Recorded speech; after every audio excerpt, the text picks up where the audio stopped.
नमस्कार, मी स्नेहल चौधरी. आपण पाहत आहात LS मराठी. महापालिका विशेष बुलेटिन मध्ये आपलं स्वागत आहे. मुंबईचा महापौर उत्तर भारतीय होणार म्हटल्यावर ठाकरे गटाला किती मिरची लागली आहे असं मंत्री नितेश यांनी म्हटलंय. तितकी मिरची बुरखेवाली महापौर बनेलची का लागली नाही यांनी हिंदूमध्ये फूट पाडण्याची सुपारी घेतलेली दिसतेय.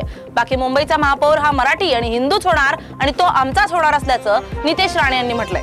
ठाकरेंच्या शिवसेनेच्या उपनेत्या शीतल देवरुखकर यांचा राजीनामा, भाजप प्रदेशाध्यक्ष रवींद्र चव्हाण यांच्या उपस्थितीत भाजपात प्रवेश होणार. प्रभाग क्रमांक 51 मधून शीतल देवरुखकर होत्या इच्छुक. अमरावती महानगरपालिका निवडणुकीत युवा स्वाभिमान पक्षाचे उमेदवार सचिन भेंडे यांची उमेदवारी अखेर कायम राहिली आहे.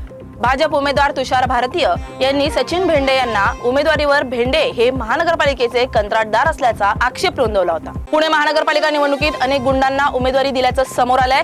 उपमुख्यमंत्री अजित पवार यांनी यावर बोलणं टाळलंय. पुण्यात सचिन खरात यांच्या RPI सोबत युती झाली असल्याचं अजित दादांकडून स्पष्ट करण्यात आलंय. गुंडांच्या उमेदवारीवरून सचिन खरातांना प्रश्न विचारल्यावर खरातांनी माध्यमांशी बोलणं टाळलंय. सांगली महापालिका निवडणुकीत माजी महापौरांच्या अर्जावरील भाजपाचा आक्षेप निवडणूक अधिकाऱ्यांनी फेटाळलाय. राष्ट्रवादी अजित पवार गटाचे उमेदवार माजी महापौर मैनुद्दीन बागवान यांचा अर्ज अखेर वैध ठरलाय. बागवान यांचा अर्ज वैध ठरवल्यानंतर बागवान यांच्या समर्थकांनी एकच जल्लोष केलाय. निवडणूक आयोगानं कोणतेही दबावाला बळी न पडता योग्य निर्णय दिला, बागवान यांनी व्यक्त केली भावना. चंद्रपूर महापालिका निवडणुकीसाठी 562 उमेदवारांचे नामांकन वैध तर 22 उमेदवारांचे नामांकन अवैध ठरवण्यात आले.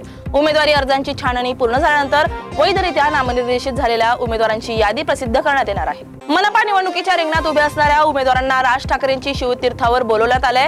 प्रभाग क्रमांक 27 मधील मनसे कार्यकर्ते राज ठाकरे यांच्या भेटीला आले.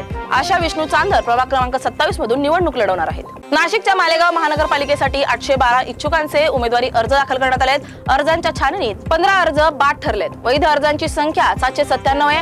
अनेक अपक्ष उमेदवारांनी उमेदवारी अर्ज मागे घेतलेत. 7 केंद्रांवर उमेदवारी अर्जांची पडताळणी होणार आहे. या होत्या काही महत्त्वाच्या महापालिका विशेष घडामोडी. पाहत रहा LS मराठी.